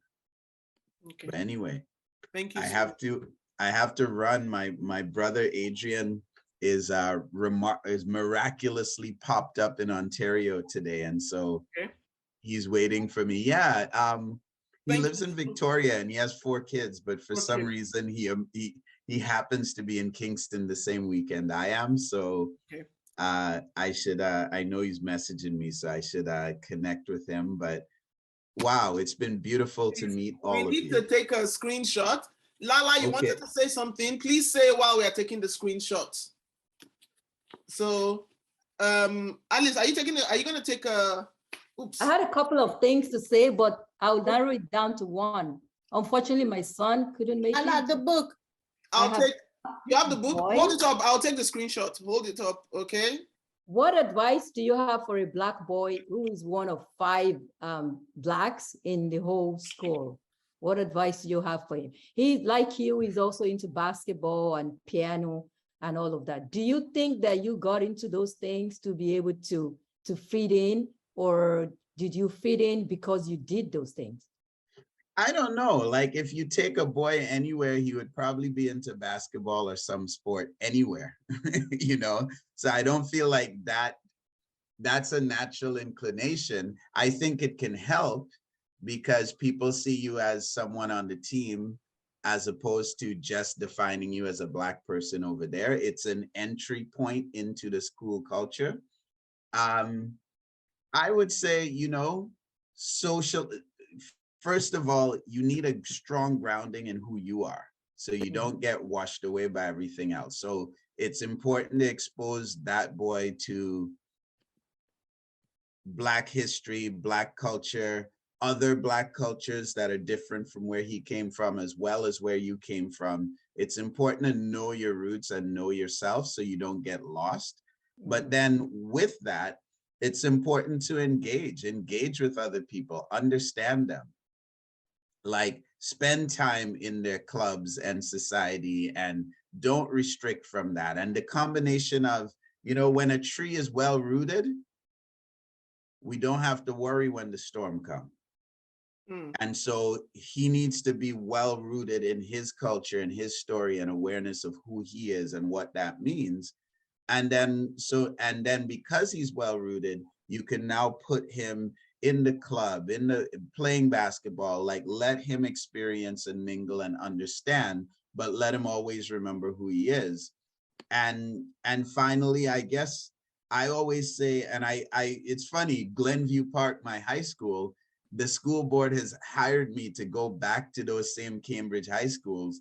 And the mixture of Black kids to white is the exact same as it was when I went there. So it's a strange thing about, like, meeting yourself. And what I tell them is to be radically them, be more you. If you feel like singing and dancing, do more of that. If you feel like taking up space, take up more space.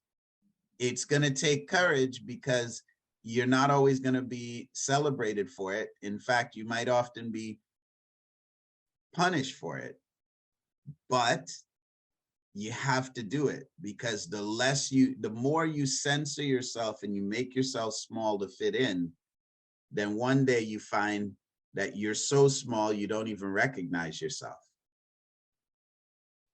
So you've got to take up space.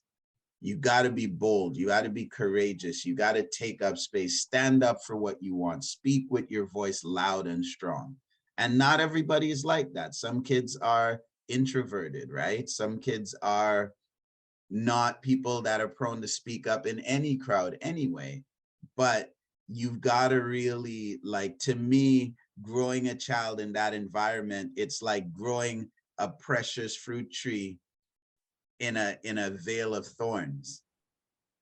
You have to water it good. You have to make sure the soil is rich and nourishing, and you have to encourage them. And also, like all children, you have to let them go to find their own way. Thank you. Because at some point you have to do that anyway, and he's gonna have to find it. But you know, I feel like if you're nurturing him well with self-awareness and pride and courage, he'll be okay. Thank you. Thank you. I would like to say a very big thank you to you for making out time to honor us with your presence and words of wisdom. Please, I mean, we're looking forward to your books. I mean, the books that you have in the works. You are part of us now. You're one of us now. Please do not be a stranger. Please, everybody, go leave reviews. Follow John Orpheus on Instagram. Follow him on Facebook. Listen to his music. Yeah, too bad he's going. I would have loved to discuss his music with him. You know, Fela Awoke and Olorun. But you know what? It's okay. And I will still be in touch with you. Once in a while, you might get a Merry Christmas from me. Everybody, I have his cell number. So thank you so much.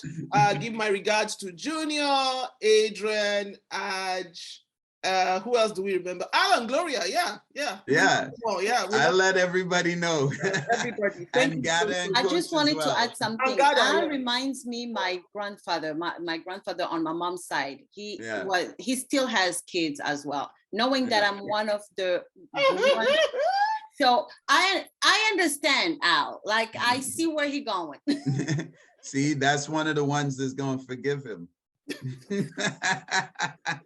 So thank you very much. Please, everybody, give him hearts. Give him hearts. Reaction, please. Give Oh my God. Yeah, give him hearts. Thank blessings, you so much. blessings. I'll see you all soon. All Take right. care, okay? Bye-bye. Take Bye-bye. care. Bye. Bye. Already. Thank you. Bye.